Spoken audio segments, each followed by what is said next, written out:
नमः। प्रथमो अध्याय। प्रथम चरित्र के ब्रह्मा ऋषि महाकाली देवता गायत्री नंदा शक्तिरक्त दंतिका बीजा अग्नि तत्व और ऋग्वेद स्वरूप है। श्री महाकाली देवता की प्रसन्नता के लिए प्रथम चरित्र के जप में विनियोग किया जाता है। भगवान विष्णु के सो जाने पर मधु और कैटभ को मारने के लिए कमल जन्मा ब्रह्मा जी ने जिनका स्तवन किया था उन महाकाली देवी का मैं सेवन करता हुआ वे अपने 10 हाथों में खड्ग चक्र गदा वान धनुष परिघ शूल भूसुंडी मस्तक और शंख धारण करते हुए उनके 3 नेत्र वे समस्त अंगों में दिव्य आभूषणों से विभूषित तथा उनके शरीर की कांति नीलमणि के समान है तथा वे 10 मुख और 10 पैरों से युक्त है। मार्कंडेय जी बोले, सूर्य के पुत्र सावर्णी जो 8वें मनु कहे जाते हैं उनकी उत्पत्ति की कथा विस्तार पूर्वक कहता हूँ, सुनो। सूर्य कुमार महाभाग सावर्णी भगवती महामाया के अनुग्रह से जिस प्रकार मनवंतर के स्वामी हुए वही प्रसंग सुनाता हूँ। पूर्व काल की बात है। स्वरोचित मनवंतर में सूरत नाम के एक राजा थे जो चैत्रवंश में उत्पन्न हुए थे। उनका समस्त भूमंडल पर अधिकार था। वे प्रजा का अपने ओर से पुत्र की भांति धर्मपूर्वक पालन करते थे। तो भी उस समय गोला विध्वंसनी नामक के क्षत्रिय उनके शत्रु हो गए। राजा सूरत की दंड नीति बड़ी प्रबल थी। उनका शत्रुओं के साथ संग्राम हुआ। यद्यपि गोला विध्वंसी संख्या में कम थे तो भी राजा सूरत युद्ध में उनसे परास्त हो गए। तब वे युद्धभूमि से अपने घर को लौटाए और केवल अपने देश के राजा होकर रहने लगे। किंतु वहां भी उन प्रबल शत्रुओं ने उस समय महाभाग राजा सूरत पर आक्रमण कर दिया। राजा का बल छीन हो चला था, इसलिए उनके दुष्ट बलवान एवं दुरात्मा मंत्रियों ने भी वहां उनकी राजधानी में भी राजकीय सेना और खजानाओं को हथिया लिया। सूरत का प्रभुत्व नष्ट हो चुका था, इसलिए वे शिकार खेलने के लिए बहाने घोड़े पर सवार हो वहां से अकेले ही घने जंगल में चले गए। वहां उन्होंने विप्र वर मेधा मुनि का आश्रम देखा जहाँ कितने ही हिंसक जीव परम शांत भाव से रहते थे। मुनि के बहुत से शिष्य उस वन की शोभा बढ़ा रहे थे। वहां जाने पर मुनि ने उनका सत्कार कर वे ही उन मुनि श्रेष्ठ के आश्रम पर इधर उधर विचरते कुछ काल तक रहे। फिर ममता से आकृष्ट चित्त होकर वहां इस प्रकार चिंता करने लगे, पूर्व काल में मेरे पूर्वजों ने जिसका पालन किया था वही नगर आज मुझसे रहित है। पता नहीं मेरे दुराचारी भृत्यगण उनकी धर्मपूर्वक रक्षा करते हैं कि या नहीं। जो सदा मद की वर्षा करने वाला और शूरवीर था वह मेरा प्रधान हाथी अब शत्रुओं के अधीन होकर न जाने किन भोगों को भोगता होगा। जो लोग मेरी कृपा धन और भोजन पाने से सदा मेरे पीछे पीछे चलते थे वे निश्चय दूसरों राजाओं का अनुसरण करते हुए उन अपव्ययी लोगों के द्वारा सदा खर्च होते रहने के कारण अत्यंत कष्ट से जमा किया हुआ मेरा वह खजाना खाली हो जाएगा। वे ये तथा और भी कई बातें राजा सूरत निरंतर सोचते रहते थे। लेकिन उन्होंने वहां विप्रवर नेता के आश्रम के निकट वैश्य को देखा और उससे पूछा, भाई तुम कौन हो? यहाँ तुम्हारे आने का क्या कारण? तुम क्यों शोकग्रस्त और अनमने से दिखाई देते हो? राजा सूरत का यह प्रेमपूर्वक कहा हुआ वचन सुनकर वैश्य ने विनीत भाव से उन्हें प्रणाम करके कहा। वैश्य बोला, राजन मैं धनियों के कुल में उत्पन्न एक वैश्य हूँ। मेरा नाम समाधि। मेरे दुष्ट स्त्री पुत्रों ने धन के लोभ से मुझे घर से बाहर निकाल दिया। मैं इस समय धन स्त्री और पुत्रों से वंचित हूँ। मेरे विश्वसनीय बंधुओं ने मेरा ही धन लेकर मुझे दूर कर दिया, इसलिए दुखी होकर मैं वन में चला जाऊँ। मैं यहाँ रहकर मैं इस बात को नहीं जानता कि मेरे पुत्रों की स्त्री के और स्वजनों की कुशल है या नहीं। इस समय मेरे घर में वे कुशल से रहते हैं अथवा कोई अन्य कष्ट है। वे मेरे पुत्र कैसे, क्या वे सदाचारी अथवा दुराचारी हो गए? राजा ने पूछा, जिन लोभी स्त्री पुत्र आदि ने धन के कारण तुम्हें घर से निकाल उनके प्रति तुम्हारे चित्त में इतना स्नेह का बंधन क्या है? वैसे बोला, आप मेरे विषय में जैसी बात कहते हैं वह सब ठीक है, किंतु क्या करूं, मेरा मन निष्ठुरता नहीं धारण करता। जिन्होंने धन के लोभ में पड़कर पिता के प्रति स्नेह, पति के प्रति प्रेम तथा आत्मजन के प्रति अनुराग को तिलांजलि दे मुझे घर से निकाल दे, उनके प्रति मेरे हृदय में इतना स्नेह, महामते गुणहीन बंधुओं के प्रति जो भी मेरा चित्त इस प्रकार प्रेम मग्न हो रहा हो जाए क्या है? इस बात को मैं जानकर भी नहीं जान पाता, इसलिए उनके लिए मैं लंबी सांसें ले रहा हूँ। मेरा हृदय अत्यंत दुखित हो रहा है। उन लोगों में प्रेम का सर्वथा अभाव जो तो भी उनके प्रति जो मेरा मन निष्ठुर नहीं हो पाता, इसके लिए क्या करो? मार्कंडेय जी कहते, ब्राह्मण तदंतर राजाओं में श्रेष्ठ सूरत और वह समाधि नामक वैसे दोनों साथ साथ मेधा मुनि की सेवा में उपस्थित होता। उनके साथ यथा योग्य न्यायकुल विनयपूर्वक बर्ताव करके बैठे। तत्पश्चात वैश्य राजा ने कुछ वार्तालाप आरंभ किया। राजा ने कहा, राज भगवान मैं आपसे एक बात पूछना चाहता हूँ, मुझसे बताइए। मेरा चित्त अपने अधीन न होकर होने के कारण यह बात मेरे मन को बहुत दुख देती है। जो राज मेरे हाथ से चला गया उसमें और उसके संपूर्ण अंगों में मेरी ममता बनी हुई है। मुनि श्रेष्ठ ये जानते हुए भी कि वह मेरा नहीं है, आगे आने की बात मुझे उसके लिए दुख होता है। यह क्या इधर वह वैसे भी घर से अपमानित होकर आए, उसके पुत्र स्त्री और वृत्तियों ने इसे छोड़ दिया। राजस्वजनों ने भी इसका परित्याग किया तो भी उनके प्रति अत्यंत हार्दिक स्नेह रखता है। इस प्रकार यह तथा मैं दोनों ही बहुत दुखी है। जिसमें प्रत्यक्ष दोष देखा गया उस विषय के लिए भी हमारे मन में ममता जिन आकर्षण पैदा हो रहा है। महाभाग हम दोनों समझदार तो भी हमें जो मुंह पैदा हुआ यह क्या है? विवेक सुन पुरुष की भांति मुझ में और इसमें यह मूर्खता प्रत्यक्ष दिखाई देती है। ऋषि बोले, महाभाग विषय मार्ग का ज्ञान सब जीवों को है। इसी प्रकार विषय भी सबके लिए अलग अलग है। कुछ प्राणी दिन में नहीं देखते, कुछ रात में नहीं देखते, सब तथा कुछ जीव ऐसे जो दिन और रात में बराबर देखते हैं। यह ठीक है कि मनुष्य समझदार होते, किंतु केवल वे ही ऐसे नहीं होते। पशु पक्षी और मृग आदि सभी प्राणी समझदार होते। मनुष्यों की समझ भी वैसे ही होती जैसे उन मृग और पक्षियों की होती है, तथा जैसे मनुष्यों की होती है वैसे ही उन मृग पक्षी आदि की होती है। यह तथा अन्य बातें प्राय दोनों में सामान्य समझ होने पर भी इन पक्षियों को देखो, इस भूख से पीड़ित होते हुए भी मोहबस बच्चों की चोंच में कितने चाव से अन्न के दाने डाल रहे हैं। नरश्रेष्ठ, क्या तुम नहीं देखते कि ये मनुष्य समझदार होते हुए भी लोग बस अपने किए हुए उपकार का बदला पाने के लिए पुत्रों की अभिलाषा करते हैं, यद्यपि उन सब में समझ की कमी नहीं है, तथापि वे संसार की स्थिति बनाए रखने वाले भगवती महामाया के प्रभाव द्वारा ममता में भंवर से मुक्त युक्त मोह के गहरे गर्त में गिराए गए, इसलिए इसमें आश्चर्य नहीं करना चाहिए। जगदीश्वर भगवान विष्णु की योग निद्रा रूपा जो भगवती महामाया, उन्हीं से यह जगत मोहित हो रहा है। वे भगवती महादेवी ज्ञानियों के भी चित्त को बलपूर्वक खींचकर मुंह में डाल देते, वे इस संपूर्ण चराचर जगत की सृष्टि करते थे। वे इस प्रसन्न होने पर मनुष्य की मुक्ति के लिए वरदान देते, वही पराविद्या, संसार बंधन और मोक्ष की हेतुभूता सनातन देवी तथा संपूर्ण ईश्वरी की भी अधीश्वरी है। राजन ने पूछा, भगवान जिन्हें आप महामाया कहते वे देवी कौन है? ब्राह्मण, उनका आविर्भाव कैसे हुआ तथा उनके चरित्र कौन से है? ब्रह्मा वेताओं में श्रेष्ठ महर्षि, उन देवी का जैसा प्रभाव है, जैसा स्वरूप है और जिस प्रकार प्रादुर्भाव हुआ, सब मैं आपके मुख से सुनना चाहता। ऋषि बोले, राजन, वास्तव में ये तो वे देवी नित्य स्वरूप है, संपूर्ण जगत उन्हीं का रूप है तथा उन्होंने समस्त विश्व को व्याप्त कर रखा, तथापि उनका प्रकाट्य अनेक प्रकार से होता है। वह मुझसे सुने, यद्यपि वे नित्य और अजान्यमा है, तथापि सब देवताओं का कार्य सिद्ध करने के लिए प्रकट होती, उस समय लोक में उत्पन्न हुई कहलाते। कल्प के अंत में जब संपूर्ण जगत कारण में निमग्न हो रहा था, सबके प्रभु भगवान विष्णु से नाग की सैया बिछाकर योग निद्रा का आश्रय ले सो रहे थे। उस समय उनके कानों के मैल से दो भयंकर स्वरूप उत्पन्न हुए, जो मधु और कैटप के नाम से विख्यात हुए। दोनों ब्रह्मा जी का व्रत करने को तैयार हो गए।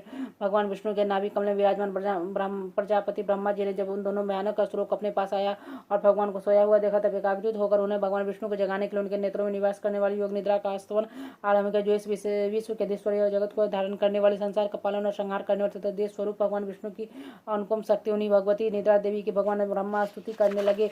ब्रह्मा जी ने कहा, देवी तुम्ही स्वाहा, तुम्ही स्वधा और तुम्ही वष्टकार स्वरी, तुम्हारी स्वरूप तुम्ही जीवनदानी सुधा हो, तुम नित्य अक्षर प्रणव में आकार उकार मकार इन तीनों मात्राओं के रूप में तुम्हें स्थित हो, तथा इन तीनों मात्राओं के अतिरिक्त जो बिंदु रूपा नित्य अर्ध मात्रा है, उसका भी जिसका विशेष रूप से उच्चारण नहीं किया जा सकता, वह भी तुम्हें देवी तुम्ही संध्या सावित्री तथा परम जन्य भी तुम्ही इस पर विश्व ब्रह्मांड को धारण करते हो, तुम्ही इस जगत की सृष्टि होते, तुम्ही से इसका पालन होता है और सदा तुम्ही कल्प के अंत में सबको अपना ग्रास बना लेते हो। जन्मय देवी, इस जगत की उत्पत्ति के समय तुम सृष्टि रूपा, पालन काल में स्थिति रूपा तथा काल पांत के समय संहार रूप धारण करने वाली हो। तुम्ही महाविद्या, महामाया, महामेधा, महास्मृति, महामोह रूपा महादेवी और महासुरी हो। तुम्ही तीनों गुणों को उत्पन्न करने वाली, सभी की प्रकृति भयंकर कालाती महाराती मोहरात्रि भी तुम्ही हो। तुम्ही श्रेष्ठ, तुम्ही ईश्वरी तुम्ही हो, तुम्ही हिरिंग और तुम्ही बोध स्वरूपा, बुद्धि हो, लज्जा, पुष्टि, तुष्टि, शांति और क्षमा भी तुम्ही। तुम खड़गधानी, शूलधानी, घोर रूप तथा गदा, चक्र, शंख और धनुष धारण करने वाले ब्रह्म बाण भूषुंडी और परिगी, ये भी तुम्हारे अस्त्र। तुम सौम्य और सौम्यतर हो। तुम इतना ही नहीं, तुम्हें जितने भी सौम्य और सुंदर पदार्थ है उन सबकी अपेक्षा तुम अत्यधिक सुंदरी हो। अपर और अपर सबके परे रहने वाले परमेश्वरी तुम्ही स्वरूप है। देवी तुम्ही सत असत रूप, जो कुछ वस्तु है उन सबकी जो शक्ति है तुम्ही। जैसी अवस्था में तुम्हारी स्तुति क्या हो सकती है? जो स्त्री जगत के सृष्टि पालन संहार करते हुए भगवान को भी जब तुमने निद्रा के अधीन कर दिया है, तब तुम्हारी स्तुति करने में यहाँ कौन समर्थ हो सकता है? मुझको भगवान शंकर को तथा भगवान विष्णु को भी तुमने ही शरीर धारण कराया था, तुम्हारी स्तुति करने की शक्ति किसमें है? देवी, तुम तो अपने इन उदार प्रभावों से ही प्रशंसित हो। ये जो दोनों दुर्धर्ष असुर मधु और कैटव इनको मुंह में डाल दो और जगदीश्वर भगवान विष्णु को शीघ्र जगा दो, साथ ही इनके भीतर इन दोनों महान असुरों को मार डालने की बुद्धि उत्पन्न कर दो।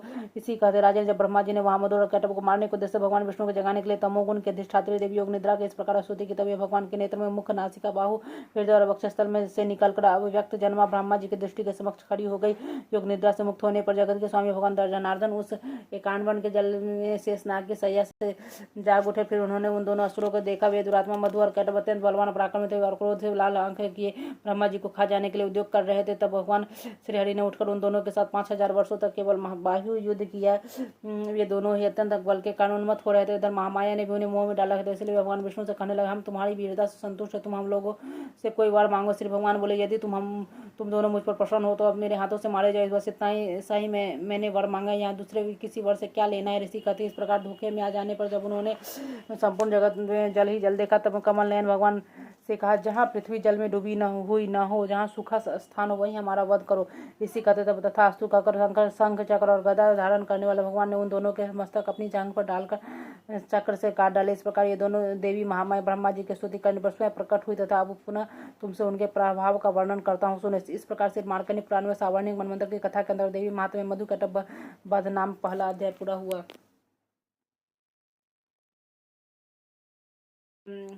मध्यम चरित्र के विष्णु ऋषि महालक्ष्मी देवता उष्णिक छंद रक्षा कमड़ी शक्ति दुर्गा बीज वायु तत्व और यजुर्वेद स्वरूप है। श्री महालक्ष्मी की प्रसन्नता के लिए मध्यम चरित्र के पाठ में इनका विनियोग है। मैं कमल के आसन पर बैठी हुई प्रसन्न मुख वाली महिषासुर मर्दिनी भगवती महालक्ष्मी का भजन करता हूँ, जो अपने हाथों में अक्षमाला फरसा गदा बाण वज्र पद्म धनुष कंडिका दंड सखी शक्ति खड्ग ढाल शंख घंटा मधु पात्र शूल पास और चक्र धारण करती है। ऋषि कहते पूर्व काल में देवी देवताओं और असुरों में पूरे 100 वर्षों तक घोर संग्राम हुआ था। उसमें असुरों का स्वामी महिषासुर था और देवताओं के नायक इंद्र थे। उस युद्ध में देवताओं की सेना महाबली असुरों से परास्त हो गई। देवी संपूर्ण देवताओं को जीतकर महिषासुर इंद्र बन बैठा। तब पराजित देवता प्रजापति ब्रह्मा जी को आगे करके उस स्थान पर गए जहाँ भगवान शंकर विष्णु विराजमान थे। देवता महिषासुर के पराक्रम से अपनी पराजय का यथावत वृत्तांत दोनों देवेश्वरों से विस्तार पूर्वक सुनाए हुए बोले, भगवान महिषासुर सूर्य इंद्र अग्नि वायु चंद्रमा यम वरुण तथा अन्य देवताओं के भी अधिकार छीनकर स्वयं सबका अधिष्ठाता बना बैठा। इस दुरात्मा महेश ने समस्त देवताओं को स्वर्ग से निकाल दिए तथा अब वे ही मनुष्यों की भांति पृथ्वी पर विचरते। दैत्यों की यह सारी करतूत हमने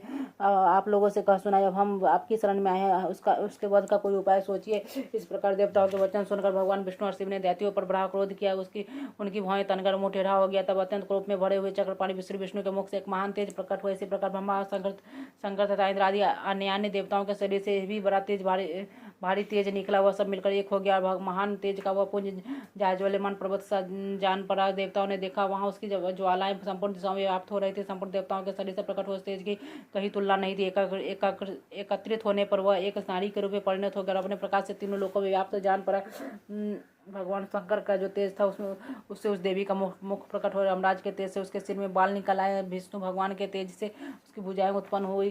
चंद्रमा के तेज से दोनों स्तनों का, इंद्र के तेज से मध्य भाग का प्रादुर्भाव हुआ। वरुण के तेज से जंघा और पिंडली तथा पृथ्वी के तेज से नितम भाग प्रकट हुआ। ब्रह्मा के तेज से दोनों चरण और सूर्य के तेज से उनकी अंगुलियां हुई। वसुओं के तेज से हाथों की उंगली और कुबेर के तेज से नासिका प्रकट हुई। देवी के दांत प्रजापति के तेज से तीनों नेत्र, अग्नि के तेज से प्रकट हुए। उसकी भौहें संध्या के तथा कायन वायु के तेज से उत्पन्न हुई। उसी प्रकार अन्य देवताओं के तेज से भी उस कल्याण में देवी का आविर्भाव हुआ। तदंतर समस्त देवताओं के तेज पुंज से प्रकट हुई। देवी को देखकर महिषासुर के सताए हुए देवता बहुत प्रसन्न हुए। पिनाकधारी भगवान शंकर ने अपने शूल से एक शूल निकाल कर उन्हें दिया। फिर भगवान विष्णु ने भी अपने चक्र से वो चक्र उत्पन्न करके भगवती को अर्पण किया। वरुण ने भी शंख भेंट किया। अग्नि ने उन्हें शक्ति दी। वायु ने धनुष तथा बाण भरे हुए 2 तरकस प्रदान किए। सहस्त्र नेत्र वाले देवराज इंद्र ने अपने वज्र से वज्र उत्पन्न करके दिया। रावत हाथी से उतार कर घंटा भी प्रदान किया। यमराज ने कालदान से दंड, वरुण ने पास, प्रजापति ने स्फटिक काक्ष की माला तथा ब्रह्मा जी ने कमंडलू भेंट किया। सूर्य ने देवी के समस्त रोमकूपों में अपनी किरणों का तेज भर दिया। काल ने उन्हें चमकती हुई ढाल और तलवार दी। क्षीर समुद्र ने उज्ज्वल हार देता कभी जीर्ण न होने वाले 2 दिव्य वस्त्र भेंट के साथ ही उन्होंने दिव्य चूड़ामणि, 2 कुंडल करे उज्ज्वल अर्धचंद्र, सब बाहुओं के लिए केयूर, दोनों चरणों के लिए निर्मल नूपुर, गले की सुंदर हंसले और सब अंगुलियों में पहनने के लिए रत्नों की बनी अंगूठी दी। विश्वकर्मा ने उन्हें अत्यंत निर्मल फरसा भेंट किया। साथ ही अनेक प्रकार के अस्त्र और अभेद कवच दिए। इनके सिवा मस्तक और वक्षस्थल पर धारण करने के लिए कभी न कुम्हालाने वाले कमलों की मालाएं दी।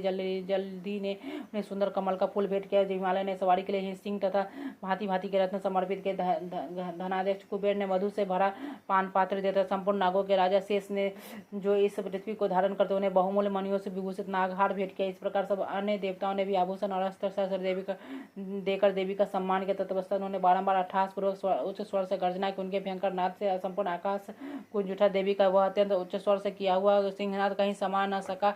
आकाश उसके सामने लघु प्रतीत होने लगा। उससे बड़े जोर की प्रतिध्वनि हुई जिससे संपूर्ण विश्व में हलचल मच गई और समुद्र कांप उठे, पृथ्वी डोलने लगी, समस्त पर्वत हिलने लगा। उस समय देवताओं ने अत्यंत प्रसन्नता के साथ और सिंहवाणी भवानी से कहा, देवी तुम्हारी जय हो। साथ ही महर्षियों ने भक्ति भाव से विनम्र होकर उनका स्तवन किया। संपूर्ण त्रिलोकी को क्षोभग्रस्त देख दैत्यगण अपनी समस्त सेनाओं को कवच आदि से सुसज्जित कर हाथों में हथियार ले सहसा उठकर खड़े हो गए। उस समय महिषासुर ने बड़े क्रोध में आकर कहा, आहा, यह क्या हो रहा है। फिर वह संपूर्ण ससुर से गिरकर उस सिंहनाद की ओर लक्ष्य करके दौड़ा और आगे पहुंचकर उसने देवी को देखा जो अपनी प्रभात से तीनों लोगों को प्रकाशित कर रही। उसके चरणों के भार से पृथ्वी दबी जा रही थी। उस माथे के मुकुट से आकाश में रेखा से खींच रही थी तथा वे अपने धनुष के टंकार से 7 पातालों को क्षुब्ध किए देती थी। देवी अपने हजारों भुजाओं से संपूर्ण दिशाओं को आच्छादित करके खड़ी थी। तदनंतर उसके साथ दैत्यों का युद्ध छिड़ गया। नाना प्रकार के अस्त्र व शस्त्रों के प्रहार से संपूर्ण दिशाएं उद्भासित होने लगी। चक्षुर नामक महान असुर उस महिषासुर का सेनानायक था। वह देवी के साथ युद्ध करने लगा। अन्य दैत्यों की चतुरांगनी सेवा साथ लेकर चामड़ भी लड़ने लगा। 60,000 रथियों के साथ आकर उदाग्र नामक महादैत्य ने लोहा लिया।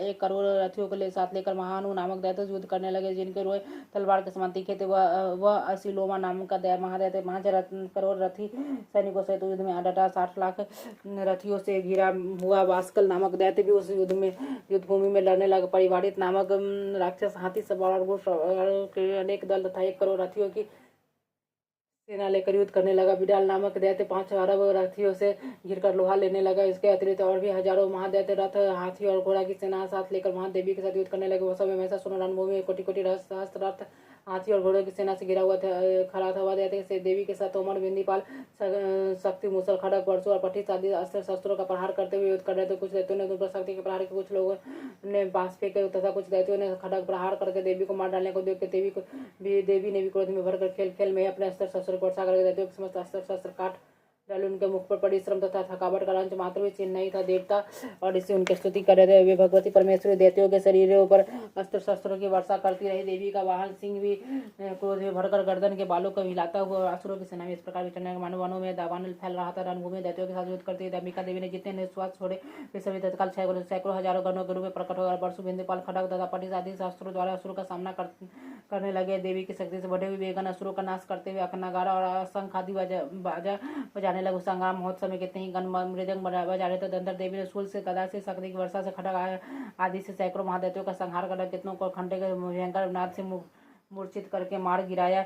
बहुतेरों दैत्यों को पास से बांधकर धरती पर घसीटा। कितने ही दैत्य उनकी तीखी तलवार की बाढ़ से 2-2 टुकड़े हो गए। कितनी गदा की चोट से घायल हो धरती पर सो गए। कितनी मूसल की मार से अत्यंत आहत होकर एक रक्त बमन करने लगे। कुछ दैत्य शूल से छाती फट जाने के कारण पृथ्वी पर ढेर हो गए। इस समय रंगागन में बाणों समूह की वृष्टि से कितने असुरों की कमर टूट गई।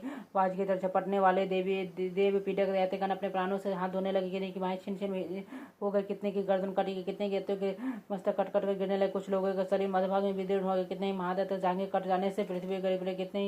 कितनों को ही देवी ने 1 बाह, 1 पैर और 1 नेत्र वाले करके 2 टुकड़ों में चीर डाला। कितने ही दैत्य मस्तक कट जाने पर भी गिरकर फिर उठ जाते और केवल धड़ के ही रूप में अच्छे हथियार हाथी में ले देवी के साथ युद्ध करने लगते। कितने कबंध युद्ध के बाजू के लय पर नाचते थे। कितने ही विनाशीर के धड़ हाथों में खड़ग, शक्ति और दृष्टि लिए दौड़ते थे। दूसरे महादेव ठहरो ठहरो हुआ कहते देवी को युद्ध के लिए ललकारते थे। वहाँ जहाँ वो घोर संग्राम हुआ था वहाँ की धरती देवी के गिराए हुए रथ, हाथी, घोड़े और असुरों की लाशों से ऐसी पट गई जहाँ की वहाँ चलना फिरना असंभव हो गया था। दैत्यों की सेना में हाथी, घोड़े और असुरों के शरीरों से इतनी अधिक मात्रा में रक्तपात हुआ कि थोड़ी ही देर में वहाँ खून की बड़ी बड़ी नदियां बहने लगी। जगदम्बा ने असुरों की विशाल सेना को क्षण भर में नष्ट कर दिया। ठीक उसी तरह जैसे तृण और काठ के भारी ढेर को आग कुछ ही क्षण में भस्म कर देती है। और वह सिंह भी के अंदर गर्दन के बालों को हिला हिलाकर जोर जोर से गर्जना करता रहा।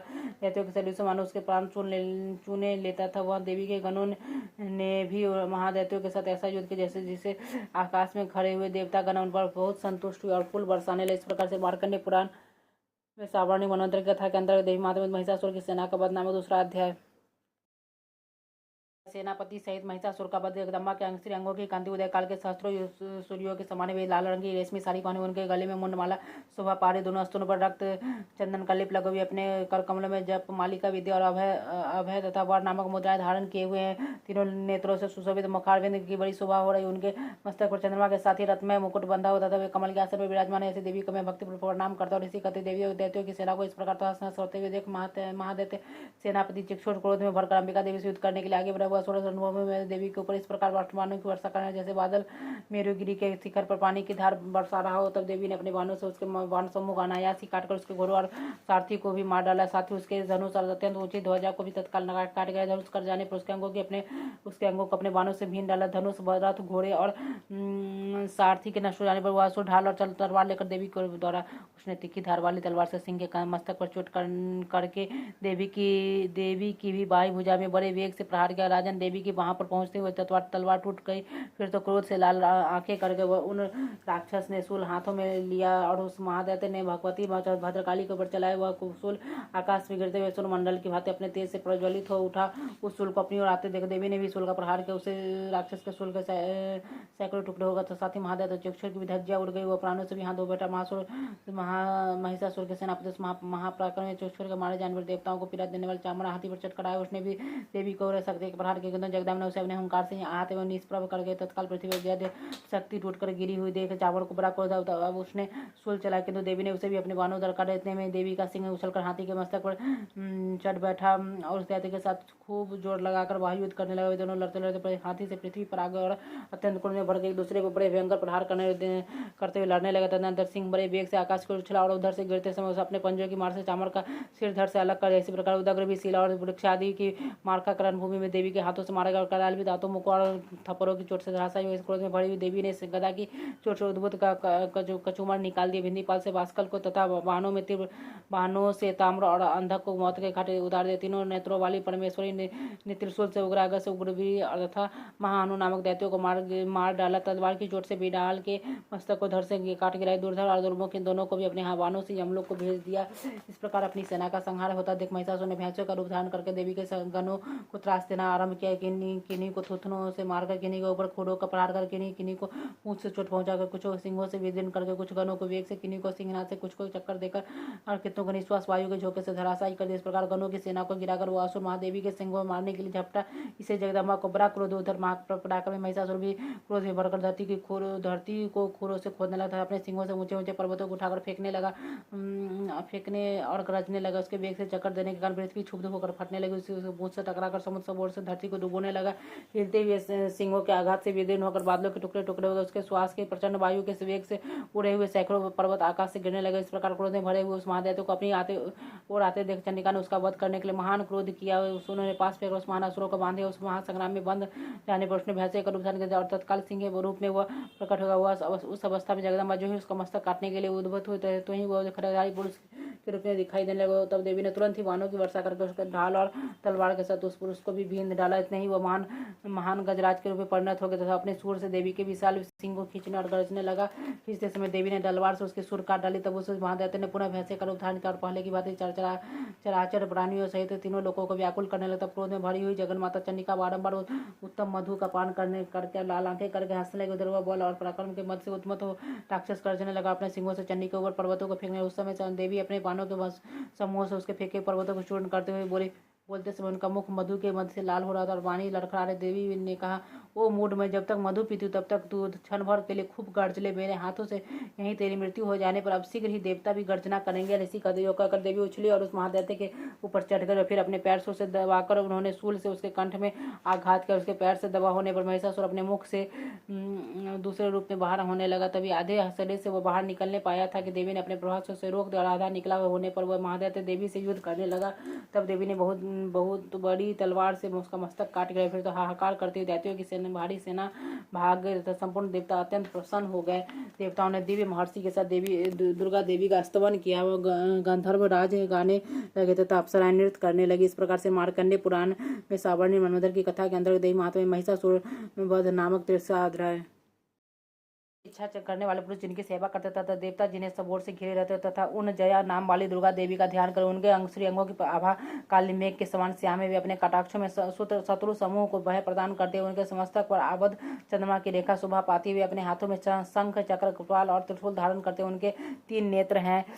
वे सिंह के कंधे पर चढ़ी हुए अपने तेज से तीनों लोगों को परिपूर्ण कर रहे ऋषि कहते अत्यंत पराक्रमी दुरात्मा महिषासुर तथा उसकी दैत्य सेना के देवी के हाथों से मारे जाने पर इंद्र आदि देवता प्रणाम के लिए गर्दन तथा कंधे झुकाकर उन भगवती दुर्गा का उत्तम वचनों द्वारा स्तवन करने लगे। उस समय उनके सुंदर अंगों में अत्यंत हर्ष के कारण रोमांच हो आया तथा देवता बोले, संपूर्ण देवताओं की शक्ति का समुदाय ही जिनका स्वरूप है तथा जिन देवी ने अपनी शक्ति से संपूर्ण जगत को व्याप्त कर रखा, उस समय देवताओं और देवर्षियों की पूजनीय उन जगदम्बा को हम भक्ति पूर्वक नमस्कार करते हैं। हम लोगों का कल्याण कर जिनका अनुपम प्रभाव और बल का वर्णन करने में भगवान शेष नाग, ब्रह्मा जी और महादेव जी भी समर्थ है। उनमें भगवती चंडिका को संपूर्ण जगत का पालन एवं अशुभ भय का नाश करने का विचार करे, जो अपनी आत्माओं के घरों में स्वयं ही लक्ष्मी रूप पापियों के यहाँ दरिद्रता रूप से अशुद्ध अंतःकरण करने वाले पुरुषों के हृदय में बुद्धि रूपा से, सत्पुरुषों में श्रद्धा रूप से तथा कुलीन मनुष्यों में लज्जा रूप से निवास करते उन आप भगवती दुर्गा को हम नमस्कार करते। देवी, आप संपूर्ण विश्व का पालन कीजिए। देवी, आपके इस अचिंत्य रूप का असुरों का नाश करने वाले भारी पराक्रम का तथा समस्त देवताओं और दैत्यों के समक्ष युद्ध में प्रकट किए हुए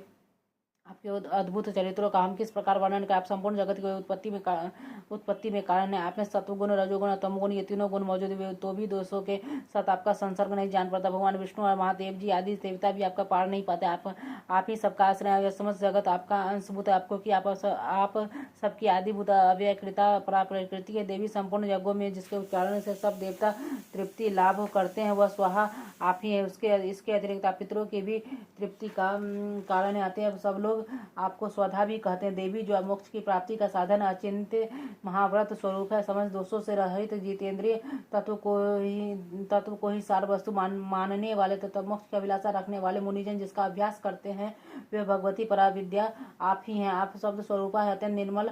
ऋग्वेद, यजुर्वेद तथा उद्गीत के मनोहर पदों के पाठ से युक्त सामवेद का भी आधार आप ही हैं। आप देवी त्रयी और भगवती हैं। इस विश्व की उत्पत्ति एवं पालन के लिए आप ही वार्ता के रूप में प्रकट हुई। आप संपूर्ण जगत की घोर पीड़ा का नाश करने वाली है। देवी जिससे समस्त शास्त्रों के सार का ज्ञान होता है वह मेधा शक्ति आप ही है। दुर्गम भवसागर से पार उतारने वाली नौका रूप दुर्गा देवी भी आप ही। आपकी कहीं भी आसक्ति नहीं। दिगाटम के शत्रु भगवान विष्णु के वक्षस्थल में एकमात्र निवास करने वाली भगवती लक्ष्मी तथा भगवान चंद्रशेखर द्वारा सम्मानित गौरी देवी आप ही है। आपका मुख मंद मुस्कान से सुशोभित निर्मल पूर्ण चंद्रमा के बिंब का अनुकरण करने वाले उत्तम सुवर्ण की मनोहर कांति से कमनीय तथा तो भी उसे देखकर महिषासुर को क्रोध हुआ। सहजा उसने उस पर प्रहार कर दिया। तो यह बड़े आश्चर्य की बात है। देवी वही मुख जब क्रोध से युक्त होने पर उदय काल के चंद्रमा की भांति लाल और तनी हुई भौं के कारण विकराल हो उठा तब उसे देखकर जो महिषासुर के प्राण तुरंत नहीं निकल गए वह यह उससे भी बढ़कर आश्चर्य की बात है। क्योंकि क्रोध में भरे हुए यमराज को देखकर भला कौन जीवित रह सकता है। देवी आप प्रसन्न हो। परमात्मा स्वरूप आपके प्रसन्न होने पर जगत का अभ्युदय होता है और क्रोध में भर जाने पर आप तत्काल ही कितने कुलों का सर्वनाश कर डाल दी। यह बात अभी अनुभव में आई है क्योंकि महिषासुर की विशाल सेना क्षण भर में आपके कोप से नष्ट हो गई है। सदा अभ्युदय प्रदान करने वाली आप जिन पर प्रसन्न रहते हैं वे ही देश में सम्मानित है। उन्हीं को धन और यश की प्राप्ति होती है। उन्हीं का धर्म कभी भी स्थिर नहीं होता था। वे ही अपने दृष्ट पुष्ट स्त्री पुत्र और भृत्यों के साथ धन्य माने जाते। देवी आपकी ही कृपा से पुण्यात्मा पुरुष प्रतिदिन अत्यंत श्रद्धापूर्वक सदा सब प्रकार के धर्माकुल कर्म करता है और उसके प्रभाव से स्वर्गलोक में जाता है। इसलिए आप दोनों लोकों में निश्चय मनोवांछित फल देने वाले माँ दुर्गा आप स्मरण करने पर सब प्राणियों का भय हर लेते और स्वस्थ पुरुषों द्वारा चिंतन करने पर उन्हें परम कल्याण में बुद्धि प्रदान करती है। दुख दारिद्र और भय हरने वाली देवी आपके सिवा दूसरी को जिसका चित्त सबका उपकार करने के लिए सदा ही दयाद्र रहता हो। देवी इन राक्षसों के मारने से संसार को सुख मिले या ये राक्षस चिरकाल तक नरक में रहने के लिए भले ही पाप करते रहे हो इस समय संग्राम में मृत्यु को प्राप्त होकर स्वर्गलोक में जाए। जिससे ही यही सोचकर आप शत्रुओं का वध करती है। आप शत्रुओं पर शस्त्रों का प्रहार क्यों करती है। समस्त शस्त्रों को दृष्टिपात मात्र से ही भस्म क्यों नहीं कर देती। इसमें एक रहस्य है। यही शत्रु भी हमारे शस्त्रों पवित्र होकर उत्तम लोकों में जाए। इस प्रकार उनके प्रति भी आपका विचार अत्यंत उत्तम रहता है। खड्ग के तेज पुंज की भयंकर दीप्ति से तथा आपके त्रिशूल के अग्रभाग की घनीभूत प्रवाह से चौंधी आकर जो असुरों की आंखें फूट नहीं गई उसमें कारण यही था कि वे मनोहर रश्मियों से युक्त चंद्रमा के समान आनंद प्रदान करने वाले आपकी सुंदर मुख का दर्शन करते थे। देवी आपका शील दुराचारियों के बुरे बर्ताव को दूर करने वाला सदा ही यह रूप ऐसा है जो कभी चिंतन में भी नहीं आ सकता और जिसकी कभी दूसरों से तुलना भी नहीं हो सकती तथा आपका बल और पराक्रम तो उन दैत्यों का भी नाश करने वाले जो कभी देवताओं के पराक्रम को भी नष्ट कर चुके। इस प्रकार आपने शत्रुओं पर भी अपनी दया ही प्रकट की। वरदायिनी देवी आपके इस पराक्रम की किसके साथ तुलना हो सकती तथा शत्रुओं को भेज देने वाले एवं अत्यंत मनोहर ऐसा रूप भी आपके सिवाय और कहाँ। इस हृदय में कृपा युद्ध में निष्ठुरता ये दोनों बातें तीनों लोगों के भीतर केवल आप में ही देखी गई है। माता आपने शत्रुओं का नाश करके समस्त लोगों की रक्षा की। उन्हें शत्रुओं को भी युद्ध भूमि में मारकर स्वर्गलोक में पहुंचा तथा उन्मत्त दैत्यों से प्राप्त होने वाले हम लोगों के भय को भी दूर कर दे। आपको हमारा नमस्कार। देवी आप शूल से हमारी रक्षा करें। अंबिका आप खड्ग से हमारी रक्षा करें तथा घंटा की ध्वनि और धनुष के रंकार से भी हम लोग की रक्षा करें। जैनिक पूर्व पश्चिम और दक्षिण दिशा में आप हमारी रक्षा करें। ईश्वरी अपने त्रिशूल को घुमाकर आप उत्तर दिशा में भी हमारी रक्षा करते हैं। उन लोगों में आपके जो परम सुंदर अत्यंत भयंकर रूप चढ़ते हैं उनके द्वारा भी आप हमारी भूलों की रक्षा करें। अंबिका आपने आपके कर पल्लव से शोभा पाने वाले खड्ग शूल और गदा आदि जो अस्त्र है सबके द्वारा आप सब ओर से हम लोगों की रक्षा करें। इस प्रकार जब देवताओं ने जगन माता दुर्गा की स्तुति की तथा नंदन वन के दिव्य पुष्पों एवं गंधर्व चंदन आदि के द्वारा उनका पूजन किया फिर सबने मिलकर जब भक्तिपूर्वक देवी धूपों की सुगंध निवेदन की तब देवी ने प्रसन्न वदन होकर प्रणाम करते हुए सब देवताओं से कहा। देवी बोली देवता तुम सब लोग मुझसे जिन वस्तुओं की अभिलाषा रखते हो उसे मांगो। देवता बोले भगवती ने भगवती ने हमारी सब इच्छा पूर्ण कर दी है, अब कुछ भी बाकी नहीं, क्योंकि यह हमारा यह शत्रु महिषासुर मारा गया। देव महेश्वरी इतने पर यदि आप हमें वर और देना चाहती हैं तो हम जब जब आपका स्मरण करें तब तब आप दर्शन देकर हम लोगों के महान संकट दूर कर दिया करें, तथा प्रसन्नमुखी देवी के जो मनुष्य इन स्तोत्रों द्वारा आपकी स्तुति करे उसे वित्त समृद्धि और वैभव देने के साथ ही उसकी धन और स्त्री आदि संपत्ति को भी बढ़ाने के लिए आप सदा वो हम पर प्रसन्न रहे। इसी राजन देवता ने जब अपने तथा सगत के कल्याण के लिए जब भद्रकाली देवी को इस प्रकार प्रसन्न किया, तब ये तथास्तु कहकर वही अंतर्ध्यान हो गए। भूपाल इस प्रकार पूर्व काल में तीनों लोगों कही जाने वाली देवी जिस प्रकार देवताओं के शरीर से प्रकट हुई थी, वह सब कथा मैंने कहा सुना। आप पुनः देवताओं को उपकार करने वाली वे देवी दुष्ट दैत्यों और सुम निशुम का वध करने एवं सब लोगों की रक्षा के लिए गौरी देवी के शरीर से जिस प्रकार प्रकट हुई थी, वह सब प्रसंग मेरे मुंह से सुनो, मैं उसका तुमसे यथावत वर्णन करता हूँ। इस प्रकार से मार्कंडेय ने पुराने सामान्य मनमंत्र की कथा के अंतर्गत देवी महात्म्य सक्रादि स्तुति नाम चौथा अध्याय ओम इस उत्तम चरित्र के रुद्र ऋषि महासरस्वती देवता शुभ चंद्र सिंह भीमा शक्ति ब्राह्मणी बीज है सूर्य तत्व और सामदेव स्वरूप माँ सरस्वती की प्रसन्नता के लिए उत्तम चरित्र के पाठ से इसका विनियोग किया जाता है। जो अपने कर कमलों में घंटा शूल हल शंख मूसल चक्र धनुष और बाण धारण करते, शरद ऋतु के शोभा संपन्न चंद्रमा के समान जिनकी मनोहर कांति तथा तीन लोगों के आधारभूत और सोम आदि दैत्यों का नाश करने वाली तथा गौरी के शरीर से जिनका प्राकट्य हुआ, उन महासरस्वती देवी का निरंतर भजन करता। और इसी का पूर्व काल में सोम और निशुम नामक असुरों ने अपने बल के घमंड से आकर सचिपति इंद्र के हाथों से तीनों लोगों का राज और यज्ञभाग छीन लिए। तो वे दोनों सूर्य चंद्रमा कुबेर यम और वरुण के अधिकार का भी उपयोग करने लगे, वायु और अग्नि का भी कार्य भी वही करने लगे। उन दोनों ने जब सब देवताओं को अपमानित कर राज्य भ्रष्ट और पराजित तथा अधिकारहीन करके स्वर्ग से निकाले, उन दोनों महान असुरों से तिरस्कृत देवताओं ने अपराजिता देवी का स्मरण कर सोचा, जगदम्बा ने हम लोगों को वर दिया था कि आपत्ति काल में स्मरण करने पर मैं तुम्हारी सब आपत्तियों का तत्काल नाश कर दूंगी। विचार कर देवता गिरिराज हिमालय पर गए, वहाँ भगवती विष्णु माई की स्तुति करने लगे। देवता बोले, देवी को नमस्कार, महादेवी शिवा को सर्वदा नमस्कार है, प्रकृति भद्रा को नमस्कार है, हम लोग नियम पूर्वक जगदम्बा को नमस्कार करते हैं, रुद्रा को नमस्कार है, नित्या गौरी एवं धात्री को बारंबार नमस्कार है, ज्योत्सना मई चंद्र रूपनी एवं सुख स्वरूपा देवी को सतत प्रणाम है, शरणागतों का कल्याण करने वाली वृद्धि एवं सिद्धि रूपा देवी को हम बारंबार नमस्कार करते हैं, न्यायद्वितीय राजाओं की लक्ष्मी तथा सर्वाणी स्वरूपा आप जगदम्बा को बार बार नमस्कार है, दुर्गा दुर्गपारा सारा सर्वकारिणी ख्याति कृष्ण और धूमरा देवी को सर्वदा नमस्कार है, अत्यंत सौम्य अत्यंत रौद्र रूप देवी को हम नमस्कार करते हैं, उन्हें हमारा बारंबार प्रणाम है, जगत की आधारभूत कृति देवी को बारंबार नमस्कार है, जो देवी सब प्राणियों में विष्णु माया के नाम से कही जाती है उनको नमस्कार, उनको बारंबार नमस्कार है, जो देवी सब प्राणियों में चेतना कहलाती है उनको नमस्कार, उनको बारंबार नमस्कार, जो देवी सब प्राणियों में बुद्धि रूप से स्थित है उनको नमस्कार, उनको बारंबार नमस्कार, जो देवी सब प्राणियों में निद्रा रूप में स्थित है उनको नमस्कार, उनको बारंबार नमस्कार, जो देवी सब प्राणियों में क्षुधा रूप से स्थित है उनको नमस्कार, उनको बारंबार नमस्कार, जो देवी सब प्राणियों में छाया रूप से स्थित है उनको नमस्कार, उनको बारंबार नमस्कार, जो देवी सब प्राणियों में शक्ति रूप से स्थित है उनको नमस्कार, उनको बारंबार नमस्कार, जो देवी सब प्राणियों में तृष्णा रूप में स्थित है उनको नमस्कार, उनको बारंबार नमस्कार, जो देवी सब प्राणियों में शांति रूप में स्थित है उनको नमस्कार, उनको बारंबार नमस्कार है, जो देवी सब प्राणियों में जाति रूप में स्थित है उनको नमस्कार, उनको बारंबार नमस्कार, जो देवी सब प्राणियों में लज्जा रूप में स्थित है उनको नमस्कार, उनको बारंबार नमस्कार, जो देवी सब प्राणियों में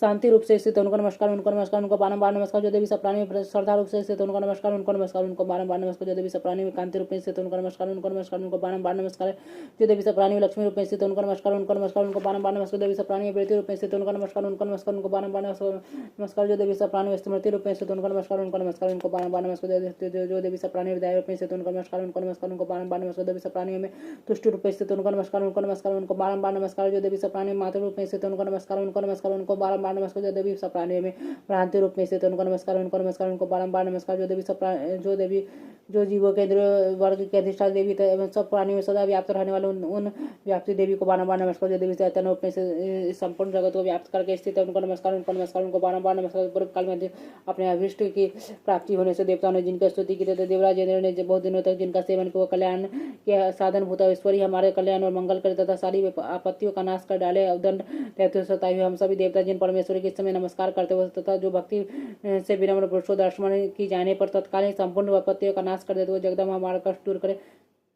इसी खजाना जिस प्रकार जब देवता स्तुति कर रहे थे उस समय पार्वती देवी गंगा जी के जल में स्नान करने के लिए वहां आई।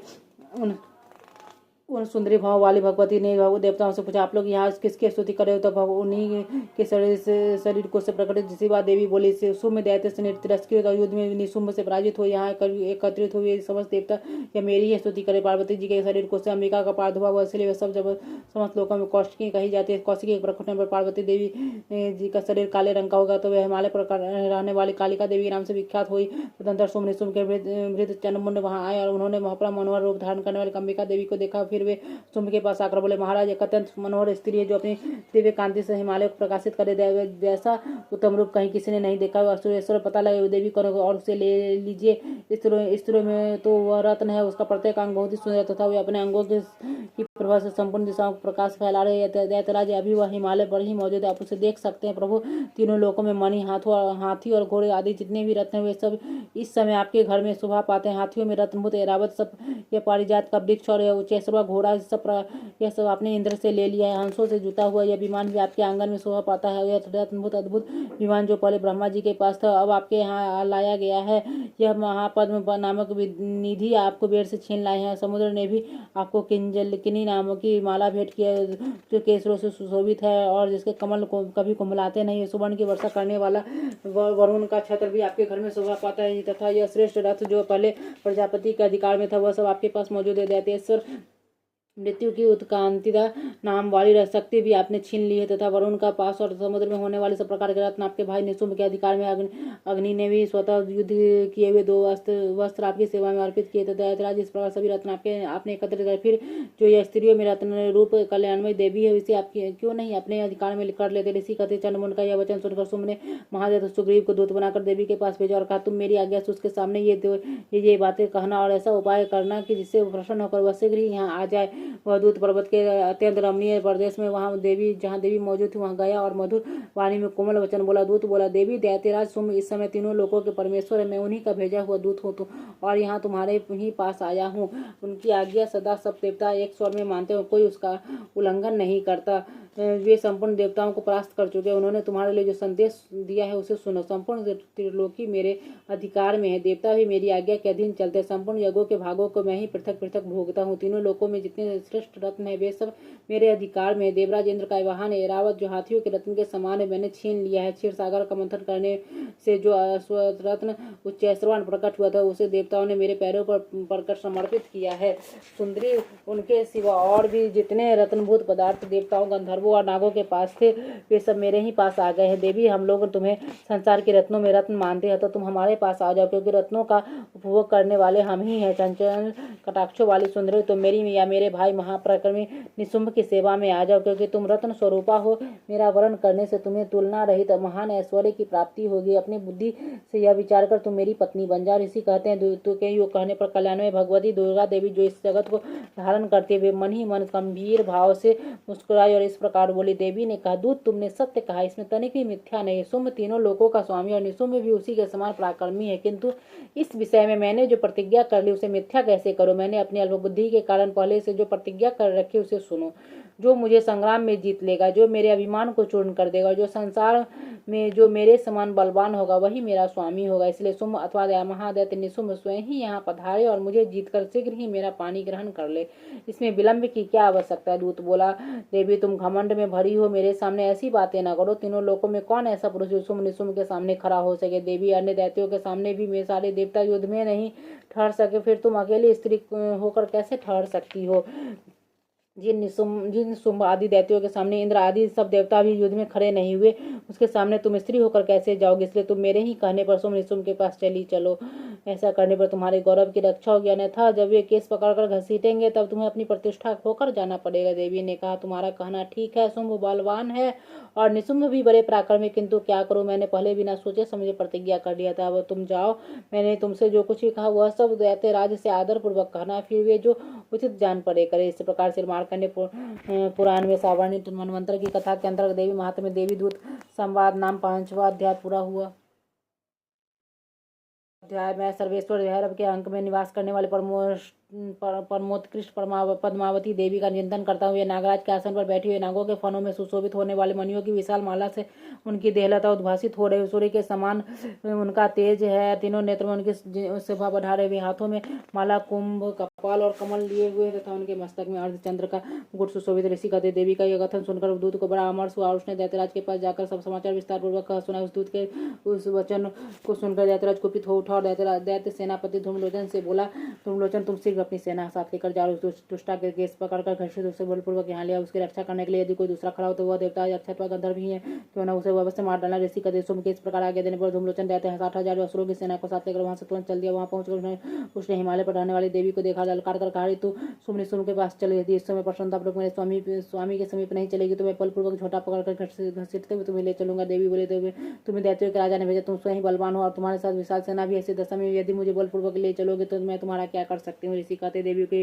योग करने पर असुर धूमलोचन उनकी और तब अंबिका ने हूं कर शब्द के उच्चारण मात्र उसे भस्म कर दिया। फिर तो क्रोध में भरी रहते कि स्वयं विशाल सेना और अंबिका ने एक दूसरे पर तीखे सहायकों शक्ति और फरसों की वर्षा आरंभ कर। इतने में ही देवी का वाहन सिंह क्रोध में भरकर भयंकर गर्जना करके देवी गर्दन के बालों को हिलाता असुरों की सेना में खुद प्रवेश। उसने कुछ दैत्यों के पंजों की मार से कितनों को अपने जबरों से और कितनों महादैत्यों को पटक कर ऊँट की दाढ़ों से घायल करके मार डाला। फिर सिंह ने अपने नखों से कितनों के पेट फाड़ डाले, थप्पड़ मार के कितनों के सिर धड़ से अलग कर दिए, कितनों की भुजाएं मस्तक काट डाले तथा अपने गर्दन के बाल हिलाते हुए उसने दूसरे दैत्यों के पेट फाड़कर उसका रक्त चूसते अत्यंत क्रोध में भरे हुए देवी के वाहन उस महाबली सिंह ने क्षण भर में ही असुरों की सारी सेना का संहार कर दिया। सुम्ब ने जब सुना कि देवी ने धूमलोचन असुर को मार डाला, उसके सिंह ने सारी सेना का सफाई कर, तब उस राज को बड़ा क्रोध उसका उठ फड़कने लगा। उसने चंड और मुंड नामक दो महादैत्यों को आज्ञा दी, हे चंड हे मुंड, तुम लोग बड़ी सेना लेकर वहां जाओ, उस देवी की झोटी पकड़कर अथवा उसे बांधकर शीघ्र यहाँ ले आओ। यदि इस प्रकार उनको लाने में संदेह हो तो युद्ध में सब प्रकार के अस्त्र शस्त्र समस्त असुर सेना का प्रयोग करके उसकी हत्या कर डाला। उस दुष्टा की हत्या होने पर सिंह के भी मारे जाने पर अंबिका को बांधकर साथ लिए शीघ्र ही लौटाना। इस प्रकार से मार्कंडेय पुराण में सावर्णी मनवंतर की कथा के अंदर देवी महात्मा धूमलोचन बाद नामक 6वां अध्याय। चंड और मुंड का वध में आतंगी देवी का ध्यान करते हुए रात में सिंहासन में बैठकर बढ़ते हुए तोते का मधुर शब्द सुन रहे, उसके शरीर का स्वर्ण श्याम में वे अपना एक पैर कमल पर रखे हुए और मस्तक पर अर्धचंद्र धारण करते हुए तथा कहलार पुष्पों की माला धारण किए बिना बजाते, उनके अंग में कसी चोली शोभा पारे हुए लाल रंग की साड़ी पहने, हाथ में शंख में पात्र लिए हुए, उनके बदन पर मधु का हल्का हल्का प्रभाव जान पड़ता है, ललाट में बेंदी भी शोभा दे रही है। इसी कहते तदनंतर सुम्ब की आज्ञा पाकर वे चंड और मुंड आदि दैत्य चतुरंगी सेना के साथ अस्त्र शस्त्र सुशोभित चल पड़े।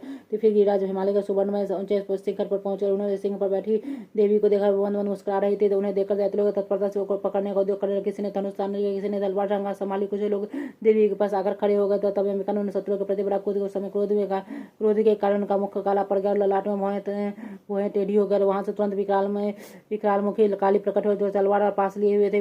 विचित्र खटवांग धारण के चित्ते के चर्म की साड़ी पहने हुए नरमुंडों की माला से सुशोभित, उनके शरीर का मांस सूख गया था, केवल हड्डियों का नाचा था जिसमें अत्यंत भयंकर जान पड़ते। उनका मुख बहुत विशाल था, जीभ लपलपाने के कारण वे और भी डरावनी प्रतीत होती। उनकी आंखें भीतर को धसी इधर कुछ लाल थी। वे अपनी भयंकर गर्जना से संपूर्ण दिशाओं को गुंजा रही थी। वे बड़े बड़े दैत्यों का वध करते हुए कालिका देवी बड़े वेग से दैत्यों की उस सेना पर टूट उन सबको भक्षण करने लगी।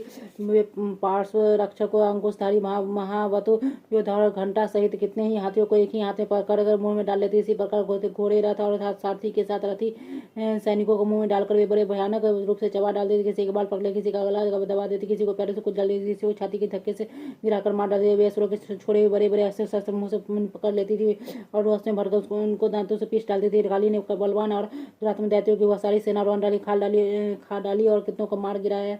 कोई तलवार के घाट उतारे, कोई खड़वांग से पीटे गए और कितने असुर दांतों के अगर भाग से कुचले जाकर मृत्यु को प्राप्त हुए। इस प्रकार देवी ने असुरों की सारे भारी सेना को क्षण भर में मार गिराया।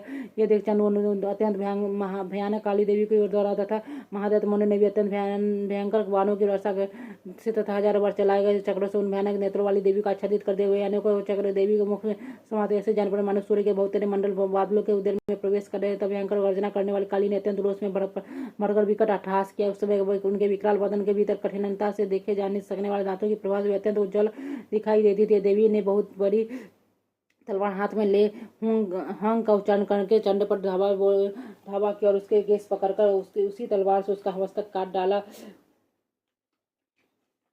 चंड को मारा देखकर मुंड भी देवी को दौड़ा। तब देवी ने रोष में भरकर उसे भी तलवार से घायल करके धरती पर सुला दिया। वहां पर आकर चंड और मुंड को मारा देख मरने से बची हुई सेना बाकी सेना भय से व्याकुल वो चारों ओर भाग गए। तदंतर काली ने चंड और मुंड का मस्तक हाथ में ले चंडिका के पास जाकर प्रचंड हट्टास करते हुए कहा, हे देवी, मैंने चंड और मुंड नामक इन महापशुओं को तुम्हें भेंट किया। युद्ध में तुम सुम और सुम का स्वयं ही वध करना। इसी कहते वहां लाए हुए उन चंड और मुंड नामक महादैत्यों को देखकर कल्याणमय चंडी ने काली समुद्र वाणी में कहा, देवी तुम चंड और मुंड को लेकर मेरे पास आई हो, ऐसे संसार में चामुंडा के नाम से तुम्हारी ख्याति होगी। इस प्रकार श्री मार्कंडेय पुराण और सावर्णिक मनवंतर की कथा के अंदर देवी महात्म्य चंड मुंड वध नामक 7वां अध्याय पूरा हुआ। रक्त बीज वध में अनिमा और आदि सिद्धि मई किरणों से आवृत भवानी का ध्यान करता हूँ। उनके शरीर का रंग लाले और उनके नेत्रों में करुणा लहरा रही तथा हाथों में पास और अंकुश बाण और धनुष शोभा पाते। इसी कथ चंड और मुंड नामक दैत्यों के मारे जाने से बहुत सी सेना का संहार हो जाने पर दैत्यों के राजा प्रताप सुम के मन में बड़ा क्रोध हो उसने दैत्यों की संपूर्ण सेना को युद्ध में के लिए कुछ करने की आज्ञा दी। वह बोला, आज युद्ध नाम के 86 दैत्य सेनापति अपनी सेनाओं के साथ युद्ध के लिए प्रस्थान कर कंबू नाम वाले दैत्यों की 84 सेना ने अपनी वाहिनी से घिरे हुए यात्रा करे।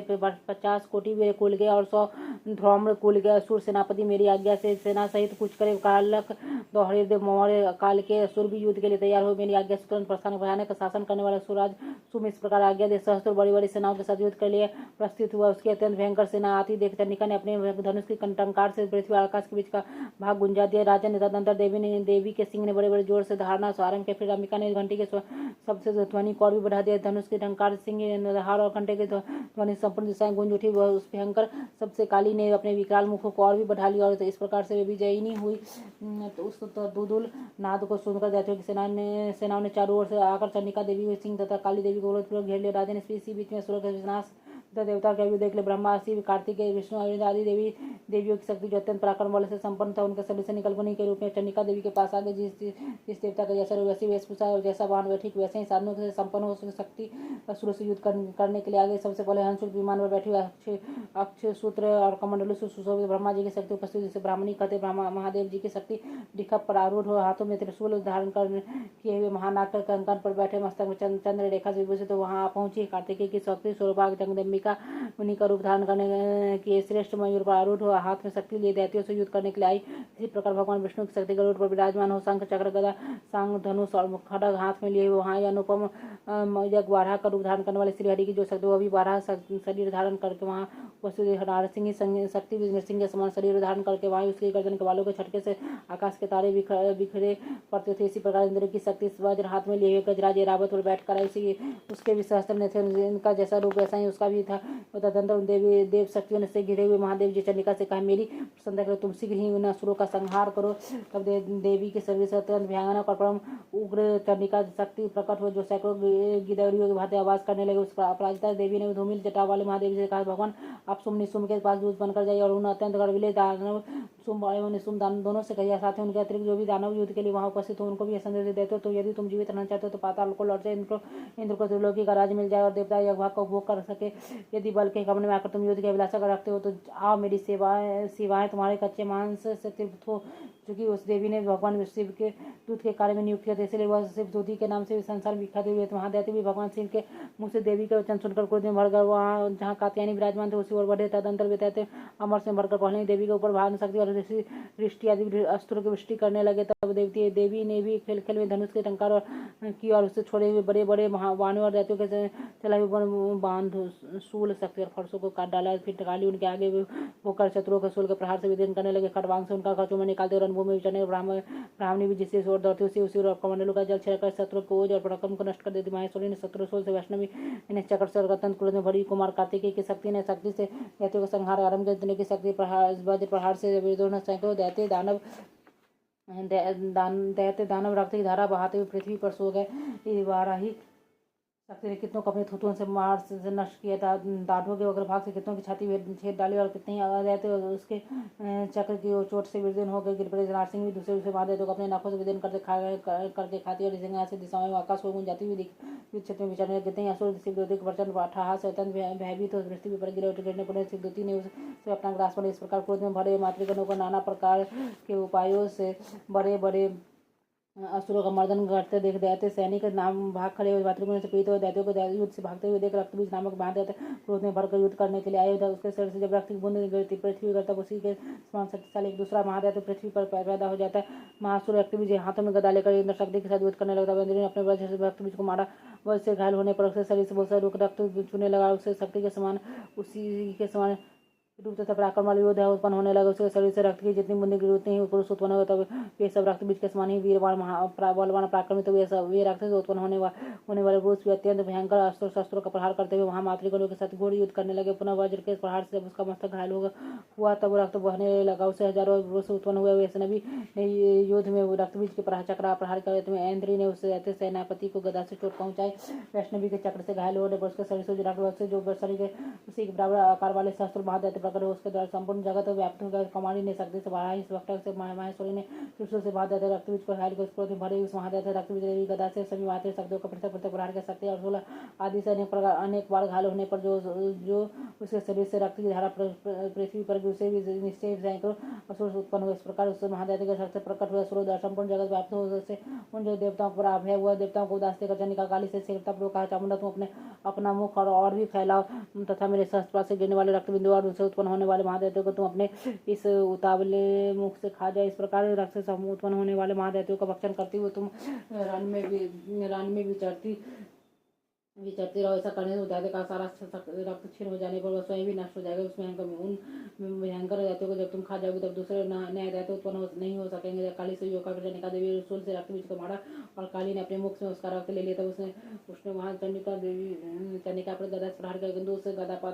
गदापात ने देवी को तनिक भी वेदना नहीं पहुंचा। रक्त बीज के घायल शरीर से बहुत सा रक्त दिया, किंतु जो ही वह गिरा तो ही चमुंडा ने उसे अपने मुख में ले लिया। रक्त बीज से गिरने काली के मुख में जो महादैत्य उत्पन्न हुए उससे वह भी टक्कर गई और उसने रक्त रक्त भी पी लिया। तदंतर देवी के रक्त बीज को जिसका रक्त चामुंडा ने पी लिया तो वज्रपान खड़ग और इष्टि आदि से मार डाला। राजन इस प्रकार शस्त्रों के समुदाय से आहत रक्तहीन हुआ। महादैत्य रक्त बीज पृथ्वी पर गिरा। नारेश्वर से देवता को अनुपम हर्ष की प्राप्ति हुई और मातृगण असुरों को रक्तपान के मत से उद्भुत होकर नृत्य करने लगे। इस प्रकार से बालकर प्राणानुगुण सावरणी मनवंतर की कथा के अंतर्गत देवी महात्म्य में रक्त बीज नामक 8वां अध्याय पूरा हुआ। 9वां अध्याय निशुम्भवध में अर्धनारीश्वर के श्री विग्रह की निरंतर शरण लेता हूँ। उसका वर्ण बंदूक पुष्प और सुवर्ण के समान रक्त पीत मिश्रित है। वो अपनी भुजाओं में सुंदर अक्षमाला पास अंकुश और वरद मुद्रा धारण करता है। अर्धचंद्र उसका आभूषण हुआ तथा वह 3 नेत्रों से सुशोभित। राजा ने कहा, भगवान अपने रक्त बीज के वध से संबंध रखने वाला देवी चरित्र का यह अद्भुत महात्म्य मुझे बतलाया। विरक्त बीज के द्वारे जाने पर अत्यंत क्रोध में भरे हुए शुंभ और निशुम्भ ने जो कर्म किया उसे मैं सुनना चाहता हूँ। इसी कर राजा ने युद्ध में विरक्त बीज तथा अन्य दैत्यों के मारे जाने पर शुंभ और निशुम्भ के क्रोध में किसी बने रहे सभी सेना इस प्रकार मारी जाती देख निशुम्भ अमरस में भरकर देवी को द्वारा उसके साथ असुरों की प्रधान सेना थे। उसके आगे पीछे तथा पार्श्व भाग में बड़े बड़े असुर थे जो क्रोध में ओर से आते देवी को मार डालने के लिए आए। वहां पर शुंभ और भी अपने सेना के साथ मातृगण ने युद्ध करके क्रोधवश कनिका को मारने के लिए आ पहुंचे। तब देवी के साथ शुंभ और निशुम्भ का घोर संग्राम छिड़ गया। वे दोनों दैत्य मेघों की भांति बाणों की भयंकर वर्षा कर वृष्टि करे। उन दोनों के चलाए हुए बाणों को चंडिका ने अपने बाणों के समूह से तुरंत काट डाला और शस्त्र समूह की वर्षा करके उन दोनों दैत्य पतियों के अंगों में भी चोट पहुंचाई। शुंभ के तीखी तलवार और चमकती हुई ढाल लेकर देवी के श्रेष्ठ वाहन सिंह के मस्तक पर प्रहार कर अपने वाहनों को चढ़ पहुंचने पर देवी ने छुरक नामक वाहन से निशुम्भ के श्रेष्ठ तलवार तुरंत ही काट डाली और उसकी ढाल से उसके जिसमें 8 चांद के जरे हुए थे खंड कर दिया था। ढाल और तलवार के कट जाने पर असुर ने शक्ति चलाई, किंतु सामने आने पर देवी ने चक्र से उसके 2 टुकड़े तो निशुम्भ क्रोध से उठा और दानव ने अपनी शेख देवी को मारने के लिए सूल चलाई, किंतु देवी ने समीप आने पर उसे मुक्के से मारकर चूर्ण कर दिया। तब उसने गदा घुमाकर चंडिका के ऊपर चलाई, परंतु वह भी देवी के त्रिशूल से काटकर भस्म हो गई। दैत्यराज से निशुम्भ को फरसा हाथ में लेकर आते देख देवी ने बाण समूह में घायल कर शरीर धरती पर सुला दिया। उस भयंकर महापराक्रमी भाई निशुम्भ के धराशायी हो जाने पर शुंभ को बड़ा क्रोध हुआ और अंबिका का वध करने के लिए वो आगे बढ़ा। रथ पर बैठे बैठे हुए उत्तम आयुध से सुशोभित अपनी बड़ी बड़ी 8 अनुपम भुजाओं से समूचे आकाश को ढककर वायु अद्भुत शोभा पाने लगा। उसे आते देख देवी ने शंख बजाया और धनुष की प्रत्यंचा भी अत्यंत दूसरा शब्द किया।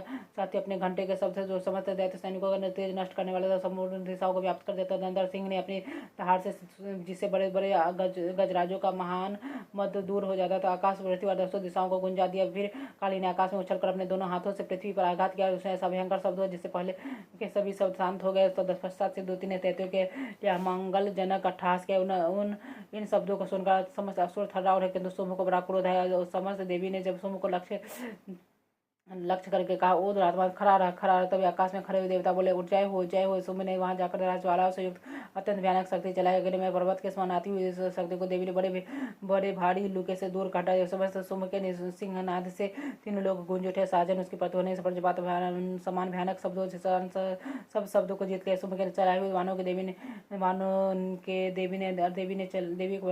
देवी के चलाए हुए बाणों को सुम्ब ने भयंकर बाणों द्वारा सैकड़ों और हजारों टुकड़े कर दिया। तब क्रोध में भरी चंडिका ने सुम्ब को शूल से मारा और उसके आघात से मूर्छित हुआ धरती पर गिर गया। इतने में सुम्ब को चेतना हुई। उसने धनुष ने हाथों में लेकर बाणों द्वारा देवी कालिता सिंह को घायल कर दिया। फिर उस दैत्यराज ने 10,000 बाहें बनाकर चक्रों के प्रहार से चंडिका को आच्छादित कर दिया। तब वो दुर्गम पीड़ा को नाश करने वाले भगवती दुर्गा ने कुपित होकर अपने बाणों से उन चक्रों तथा बाणों को काट डाला। देख सुम्ब दैत्य सेना के साथ चंडिका का वध करने के लिए हाथों में गदा ले बड़े वेग से दौड़ा। उसने आते ही चंडी ने तीखी धार वाली तलवार से उसकी गधा को शीघ्र काट डाला। तब उसने शूल हाथ में ले लिया और देवताओं को पीड़ा देने वाले सुम्ब को शूल हाथ में लिए आते देख चंडिका ने वेग से चलाए हुए अपने शूल से उसकी छाती छेद डाले। शूल से विदूर्ण हो जाने पर उसकी छाती में एक दूसरा महाबली महापराक्रमी पुरुष खड़ी रह कहता हुआ निकला। उस निकलते हुए पुरुष की बातें सुनकर देवी ठहाकर हंसने लगी और खड़क से उन्होंने उसका मस्तक काटा। फिर तो वह पृथ्वी पर गिर पड़े। तदंतर से अपनी ढाढ़ों से असुरों के गर्दन को चलकर खाने लगे। बड़ा भयंकर दृश्य। उधर काली तथा शिवदूती ने भी अन्य दैत्यों का भक्षण का आरंभ कर दिया। कौमारिक शक्ति से विदीर्ण होकर दैत्य तो कितने ही महादैत्य नष्ट हो गए। ब्राह्मणिक मंत्र पुत्र जल से निस्तेज होकर कितने ही महाभाग खड़े हुए। तो कितने ही दैत्य माहेश्वरी त्रिशूल से छिन्न भिन्न हो धराशायी हो गए। महाराही को थुथुन के आघातों से कितनों का पृथ्वी पर कचूमर निकल गया। वैष्णवी ने चक्र से दानवों के टुकड़े काट दिए। इंद्र के हाथों छुटे हुए वज्र से कितने ही प्राणों से हाथ धो बैठे। कुछ असुर नष्ट हो गए, कुछ उस महायुद्ध से भाग गए तथा कितने ही काली सुब्रत सिंह के ग्रास बन गए। इस प्रकार से बालपन सब पुराने सावन मनवंतर के कथा कथा देवी माधव ने सुमबद नामक नवा अध्याय पूरा हुआ। सोमबद में मस्तक पर अंतरचंद्र धारण करने वाली शिव शक्ति स्वरूप भगवती कामेश्वरी का हृदय में चिंतन करते हुए मातु वे तपाई हुए सुमन के समान सुंदर है। सूर्य चंद्रमा अग्नि यही तीन उनके नेत्र तथा वे अपने मनोहर हाथों में धनुष बाण अंकुश पाश और पुष्कुल धारण किए हुए। ऋषि कहते राजन अपने प्राणों के समान प्यारे भाई ने शुंभ को मारा देखते सारी सेना का संहार होता जान शुंभ ने कुपित होकर कहा, दुष्ट दुर्गे, तुम बल के अभिमान में आकर झूठ मूठ का घमंड न दिखा। तू बड़ी माननी बनी हुई किंतु दूसरी स्त्रियों के बल का सहारा लेकर लड़ती है। देवी बोली, ओ दुष्ट, मैं अकेले ही हूँ। तुम इस संसार में मेरे सिवा दूसरी कौन है? देख, ये मेरी ही विभूतियां हैं तो मुझ में ही प्रवेश कर रही हैं। तदंतर ब्राह्मणी आदि समस्त देवी अंबिका देवी के शरीर में लीन हो गए। उस समय केवल अंबिका देवी ही रह गई। देवी बोली, मैं अपनी ऐश्वर्य शक्ति से अनेक रूपों में यहाँ उपस्थित हुई थी। उन सब रूपों को मैंने समेट लिया। अकेली ही युद्ध में खड़ी हूँ, तुम ही स्थिर हो जाए। ऋषि कहते तदंतर देवी और सुम दोनों में सब देवताओं तथा दानवों के देखते देखते भयंकर युद्ध छिड़ गया। प्राणों की वर्षा तथा तीखे शस्त्रों और दारुण अस्त्रों के प्रहार के कारण दोनों का युद्ध सब लोगों के लिए बड़ा भयानक प्रतीत हुआ। उस समय अंबिका देवी जो सैकड़ों देवी अस्त्र छोड़े उन्हें दैत्य राज शुंभ ने उनके निवारक अस्त्रों काट डाला। इसी प्रकार शुंभ ने भी जो दिव्य अस्त्र चला उन्हें परमेश्वर ने भयंकर हुंकार शब्द को चरण आदि द्वारा खिलवाड़ में ही नष्ट कर दिया। तब उस असुर ने सैकड़ों बाणों से देवी को आच्छादित कर दिया। तब यदि क्रोध में भरी हुई देवी ने भी बाण मारकर उनका धनुष काट दिया। धनुष कट जाने पर फिर यतिराज ने शक्ति हाथ में ली, किंतु देवी ने चक्र से उसके हाथ की शक्तियों को भी काट दिया। तब देवी के दैत्यों के स्वामी शुंभ ने 100 चांद वाली चमकती हुई ढाल और तलवार हाथ में ली उस देवी पर धावा किया। उसके आते ही चंडिका ने अपने धनुष से छोड़े हुए तीखे बाणों द्वारा उसकी सूर्य किरणों के समान उज्ज्वल ढाल और तलवार को तुरंत काट दिया। फिर उस दैत्य के घोड़े और सारथी मारे गए। धनुष तो पहले ही कर चुका था। उस अंबिका को मारने के लिए उद्भत हुए भयंकर मुदगर हाथ में लिया। उसे आते देख देवी ने अपने तीक्ष्ण बाणों से उसका मुदगर भी काट डालते।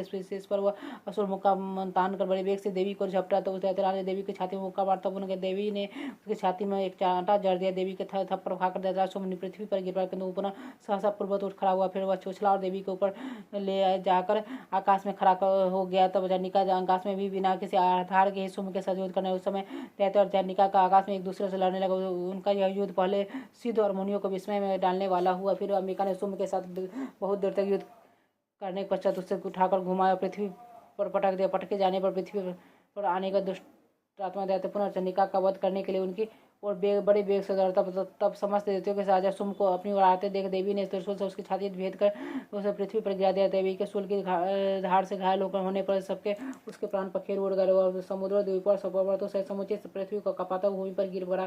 तदंतर सुरात्मा के मारे जाने पर संपूर्ण संगत प्रसन्न एवं पूर्ण स्वस्थ हो गया। आकाश स्वच्छ दिखाई देने लगे। पहले जो उत्पात सूचक मेघ और उल्कापात होते थे सब शांत हो गया तथा उस दैत्य के मारे जाने पर दंतिया भी ठीक मार्ग से चल बढ़ने लगी। उस समय शुंभ की मृत्यु के बाद संपूर्ण देवताओं का हृदय हर्ष से भर गया और गंधर्व गण मधुर गीत गाने लगे, दूसरे गंधर्व बाजे बजाने लगे और अप्सराएं नाचने लगे, पवित्र वायु बहने लगे, सूर्य की प्रभा उत्तम हो गया, अग्निशाला की बुझी हुई आग अपने आप प्रज्वलित हो उठी तथा संपूर्ण दिशाओं के भयंकर शब्द शांत हो गए। इस प्रकार से मार्कंडेय पुराणों के सामान्य मनमंथन की कथा के अंदर देवी महात्म्य शुंभपद नामक 10वां अध्याय पूरा हुआ। द्वारा देवी की स्तुति तथा देवी द्वारा देवताओं को वरदान। मैं भुवनेश्वरी देवी का ध्यान करता हूँ। उनके श्रृंगों की आभा प्रभात काल के सूर्य के समान वे मस्तक पर चंद्रमा का मुकुट है। वे उभरे हुए स्तनों और तीनों नेत्रों से युक्त। उनके मुख पर मुस्कान की छटा छाई हुई रहती है। हाथ में वरद अंकुश अपास और अभय मुद्रा शोभा पाते हैं। और इसी कहते देवी के द्वारा वहाँ महादैत्यपति शुंभ के मारे जाने पर इंद्र आदि देवता अग्नि को आगे करके उन कात्यायनी देवी की स्तुति करने लगे। उस समय अभिष्ट की प्राप्ति होने से उनके मुख कमल दमक उठे थे और उनके प्रकाश से दिशाएं भी जगमगा उठी थी। देवता बोले, शरणागत की पीड़ा दूर करने वाली देवी, हम पर प्रसन्न हो जाए। संपूर्ण जगत की माता प्रसन्न हो। विश्वेश्वरी विश्व की रक्षा करो देवी, तुम ही चराचर जगत की अधीश्वरी हो। तुम इस जगत का एकमात्र आधार हो। तुम ही पृथ्वी पर क्योंकि पृथ्वी पर तुम्हारी ही स्थिति है देवी। तुम्हारा पराक्रम अलंघनीय है। तुम ही जल रूपा में स्थित होकर संपूर्ण जगत को तृप्त करती हो। तुम्हें अनंत बल स्वरूप वैष्णवी शक्ति हो। तुम इस विश्व की कारण भूत परा माया हो देवी।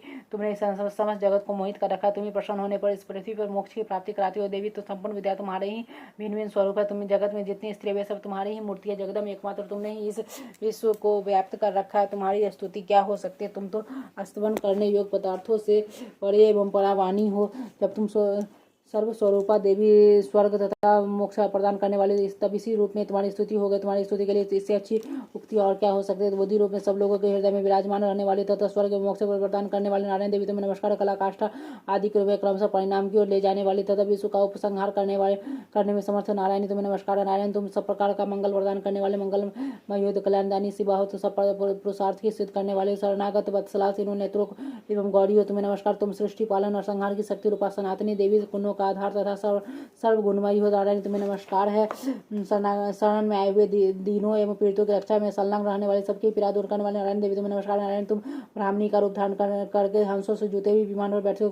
कुछ मिश्रित जल रखती रहती हो। तुम्हें नमस्कार है। महेश्वरी रूप से त्रिशूल चंद्रमा एवं सर्प को धारण करने वाली तथा महान वृषभ की पीठ पर बैठने वाले नारायण देवी तुम्हें नमस्कार। मोरों और मृगों से घिरे रहने वाले महाशक्ति धारण करने वाली कौमारी रूप धारणी निष्पापित नारायण तुम्हें नमस्कार है। शंख चक्र गदा सांग धनुष रूप उत्तम आयुधों को धारण करने वाली वैष्णवी शक्ति रूपा नारायण तुम प्रसन्न हो जाए। तुम्हें नमस्कार। हाथ में भयानक महाचक्र लिए और दाढ़ों पर धरती को उठाए महावाराही रूप धारण कल्याणमय नारायण तुम्हें नमस्कार है। भयंकर नृसिंह रूप से दैत्यों के वध के लिए उद्योग करने वाली तथा त्रिभुवन की रक्षा में संलग्न रहने वाले नारायण तुम्हें नमस्कार है।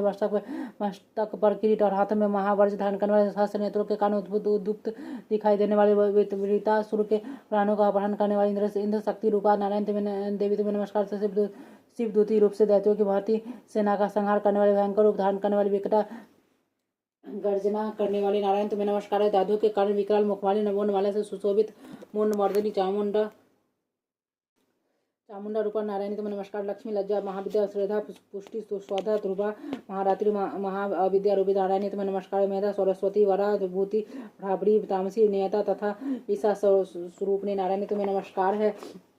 सब स्वरूपा सर्वेश सब प्रकार के शक्तियों से संपन्न दिव्य रूपा दुर्गा देवी सब भयों से हमारी रक्षा करो तुम्हें नमस्कार। कात्यायनी यह देवी ये 3 लोचनों से विभूषित तुम्हारे स्वामी मुख सब प्रकार के भयों से हमारी रक्षा करे तुम्हें नमस्कार। जहदकाली जवला के कारण विकराल प्रतीत होने वाले अत्यंत भयंकर समस्त असुरों का संहार करने वाले तुम्हारा त्रिशूल भय से हमें बचाए हैं तुम्हें नमस्कार। देवी तो जो अपनी ध्वनि से संपूर्ण जगत को व्याप्त करके दैत्यों के तेज नष्ट किए हुए हैं वह तुम्हारा घंटा हम लोगों को पापों से उसी प्रकार रक्षा जैसे माता अपने पुत्रों की बुरी कर्मों से रक्षा करते थे। चंडिके तुम्हारे हाथों में सुशोभित खड़ग जो असुरों के सख्त और चर्बी से चर्चित है हमारा मंगल करे। हम तुम्हें नमस्कार करते हैं देवी। तुम प्रसन्न होने पर सब रोगों को नष्ट कर देते हो और कुपित होने पर मनोवांछित सभी कामनाओं का नाश कर देते हो। जो लोग तुम्हारी शरण में जा चुके उन पर विपत्ति तो आती ही नहीं। तुम्हारी शरण में गए हुए मनुष्य दूसरों के शरण देने वाले हो जाते। देवी अंबिका तुमने अपने स्वरूप को अनेक भागों में विभक्त करके नाना प्रकार के रूपों से जो इस समय इन धर्मद्रोही महादैत्यों का संहार किया वह सब तुम दूसरी कौन कर सकते। विद्याओं में सब ज्ञान को प्रकाशित करने वाले शास्त्रों में तथा आदि वाक्यों में तुम्हारे सिवा और किसका वर्णन है। तो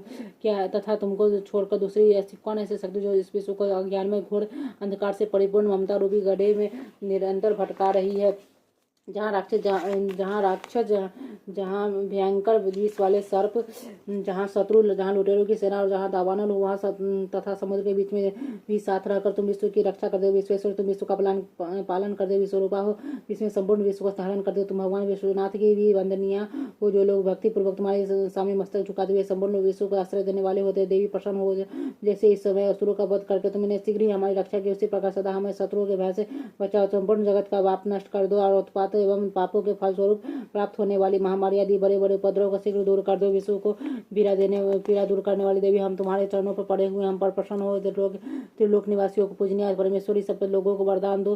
देवी बोली, देवताओं, मैं वर देने को तैयार हूँ। तुम्हारे मन में जिसकी इच्छा हो वर मांग लो। संसार के लिए उस उपकारक वर को मैं अवश्य दूंगी। देवता बोली, देव सर्वेश्वर, तुम इसी प्रकार तीनों लोगों के समस्त बाधाओं को शांत करो और हमारे शत्रुओं का नाश कर दो। देवी बोली, देवता, वैवस्वत मनवंतर के 28वें युग में सोमानुसुर नामक दो अन्य महादैत्य उत्पन्न होंगे। तब मैं नंदगोप के घर में उनकी पत्नी यशोदा के घर से अवतीर्ण हो विंध्याचल में जाकर रहूंगी और उक्त दोनों असुरों का नाश करूंगी। फिर अत्यंत भयंकर रूप से पृथ्वी पर अवतार ले मैं वैपरिचित नामक वाले दानवों का वध करूंगा। उन भयंकर महादैत्यों को भक्षण करते समय मेरे दांत अनार के फूलों की भांति लाल हो जाएगा। तब सब स्वर्ग में देवता और मर्द लोग मनुष्य सदा मेरी स्तुति करते मुझे रक्तंतिका कहेंगे। फिर जब पृथ्वी पर 100 वर्षों के लिए वर्षा रुक जाएगी तो पानी का अभाव हो जाएगा। उस समय मुनियों का स्तमन करने पर मैं पृथ्वी पर अयोनिजा रूप में प्रकट होंगे और 100 नेत्रों से मुनियों को देखूंगी तथा मनुष्य साताक्षी नामक नाम से मेरा कीर्तन करेंगे। देवता, उस समय मैं अपनी शरीर से उत्पन्न हुए साको दर्शन संसार का भरण पोषण करूंगी। तब जब तक वर्षा नहीं होगी तब तक वे साख ही सबके प्राणों की रक्षा करेंगे। ऐसा करने पर के कारण पृथ्वी और शाकंभरी नाम से मेरी ख्याति होगी। उसे अवतार में मैं दुर्गम नामक महादैत्य का वध करूंगी। तब उसमें मेरा नाम दुर्गा देवी के रूप से प्रसिद्ध होगा। फिर मैं जब भीम रूप धारण करके मुनियों की रक्षा के लिए हिमाचल पर रहने वाले राक्षसों का भक्षण करूंगी। इस समय सब मुनि भक्ति से नतमस्तक होकर मेरी स्तुति करेंगे और तब मेरा नाम भीमा देवी के रूप में विख्यात होगा। तब अरुण नामक दैत्य तीनों लोकों में भारी उपद्रव में जाएगा। तब मैं तीनों लोकों का हित करने के लिए 6 पैरों वाले असंख्य ब्रह्मों का रूप धारण करके उस महादैत्य का वध करूंगी। उस समय सब लोग भ्रामरी के नाम से चारों ओर मेरी स्तुति करेंगे। इस प्रकार जब जब संसार में दानवी बाधा उपस्थित होगी तब तब अवतार लेकर मैं शत्रुओं का संहार करूं। इस प्रकार से मार्कंड पुराण में सावन मनवंतर की कथा के अंदर देवी महात्म्य देवी स्तुति नाम 11वां अध्याय। देवी चरित्र के पाठ का महात्म्य। मैं 3 नेत्रों वाली दुर्गा देवी का ध्यान करूंगी। श्रृंग पर बिजली खिलौड़ी सिंह के अंदर बैठी भयंकर प्रतीत होती है। हाथों में तलवार ढाल लिए अनेक कन्याओं की सेवा में खड़ी है। वे अपने हाथों में चक्र गदा तलवार ढाल बाण धनुष और पास और तर्जनी मुर्जा धारण किए हुए उनका स्वरूप अग्नि में तथा माथे पर चंद्रमा का मुकुट धारण करते। देवी बोले, देवता जो प्रतिदिन स्तवन करेगा उसकी सारी बाधा निश्चय दूर कर दो। मधु कटक कनक सूर्य सुमन सुख संहार का वर्षण का पाठ में दशमी चतुर्दश नवमी को जो एकाग्र होकर भक्तिपूर्वक मेरे उत्तम महात्म्य का श्रवण करेंगे उन्हें कोई पाप नहीं छू सकेगा।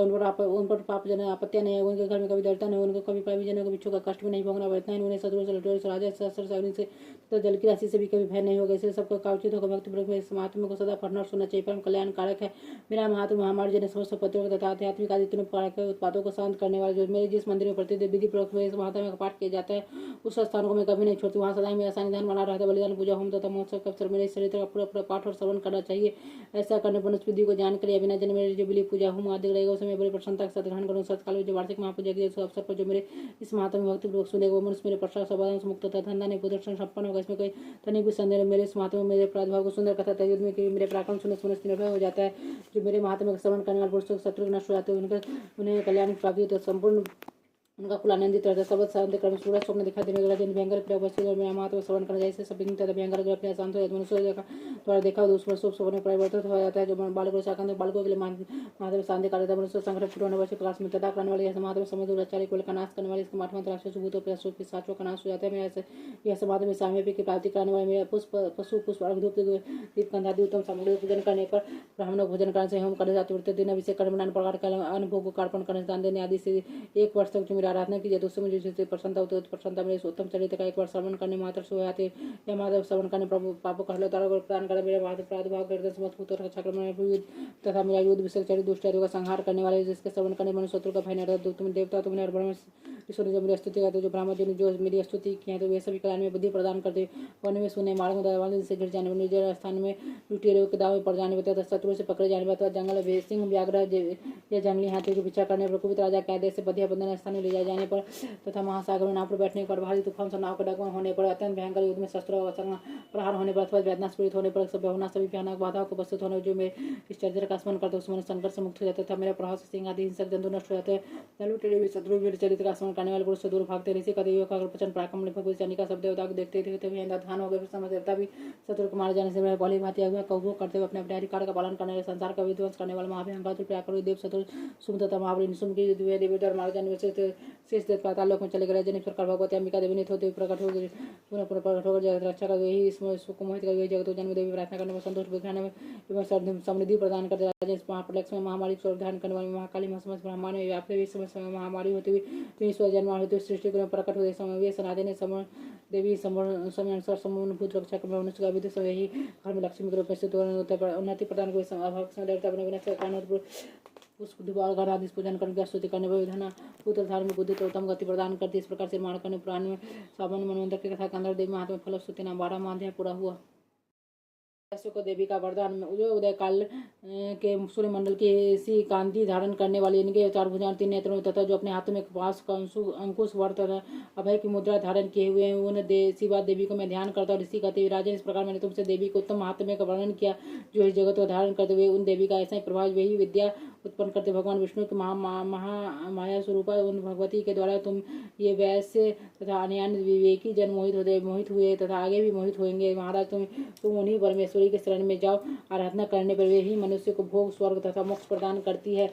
मार्कंडेय जी कहते कौष्टुकी जी मेधा मुनि के ये वचन सुनकर राजा सूरत ने उत्तम व्रत का पालन करने वाले महाभाग महर्षि को प्रणाम के अत्यंत ममता और राजा अपहरण से बहुत खिन्न हो चुके थे। वह महामुनि इसलिए विरक्त होकर वे राजा तथा वैसे तत्काल तपस्या को चले गए और वे जगदम्बा के दर्शन के लिए नदी के तट पर रहकर तपस्या करने लगे। वे वैसे उत्तम देवी सूक्त का जप करते हुए तपस्या में प्रवृत्त हो गए। वे दोनों नदी के तट पर देवी की मिट्टी की मूर्ति बनाकर पुष्प धूप और हवन आदि की दोनों की आराधना करने लगे। उन्होंने पहले तो आहार को धीरे धीरे कम किया, फिर बिल्कुल निराहार रहकर देवी में ही मन लगाया। एकाग्रता पूर्वक उनका चिंतन का आरंभ किया। वे दोनों अपने शरीर के रक्त से प्रोक्षित बलि देते हुए लगातार 3 वर्ष तक संयम पूर्वक आराधना करते रहे। इस पर प्रसन्न होकर जगत को धारण करने वाली चंडिका देवी ने प्रत्यक्ष दर्शन देकर कहा, देवी बोली, राजन तथा तुम अपने कुल का आनंदित करने वाले वैसे तुम लोग जिस वस्तु की अभिलाषा रखते हो वह मुझसे मांगो, मैं संतुष्ट हूँ, अतः तुम्हें वह सब कुछ दूंगी। मार्कंडेय जी कहते तब राजा ने दूसरे जन्म में नष्ट न होने वाला राज्य मांगा तथा इस जन्म में भी शत्रुओं की सेना को बलपूर्वक नष्ट करके पुनः अपना राज्य प्राप्त कर लेने का वरदान मांगा। वैसे का चित्त संसार की ओर से खिन्न हुए एवं विरक्त हो चुका था। तभी बड़े बुद्धिमान थे, अतः उस समय उन्होंने तो ममता और अहंता रूप आसक्ति का नाश करने वाला ज्ञान मांगा। देवी बोली, राजन तुम थोड़े ही दिनों में शत्रुओं को मारकर अपना राज्य प्राप्त कर लोगे। वहाँ तुम्हारा राज्य स्थिर रहेगा। फिर मृत्यु के पश्चात तुम भगवान विवस्वान के अंश से जन्म लेकर इस पृथ्वी पर श्रावणी मनु के नाम से विख्यात होगे। वैसे वर से तुमने भी जिस वर की मुझसे प्राप्त करने की इच्छा की है उसे देती हूँ, तुम्हें मोक्ष के लिए ज्ञान प्राप्त होगा। मार्कंडेय जी कहते इस प्रकार दोनों को अनुवांछित वरदान देकर तथा उनके द्वारा भक्ति पूर्वक अपनी स्तुति सुनकर देवी अंबिका तत्काल अंतर ध्यान हो गई। इस तरह देवी से वरदान पाकर शत्रुओं में श्रेष्ठ सूर्य से जन्म ले सावर्णी नामक मनु होंगे। इस प्रकार से भारत पुराण में सामान्य मनवंतर की कथा के अंदर देवी माता में सूरत नामक वैश्य को वरदान नामक 13वां अध्याय पूरा हुआ।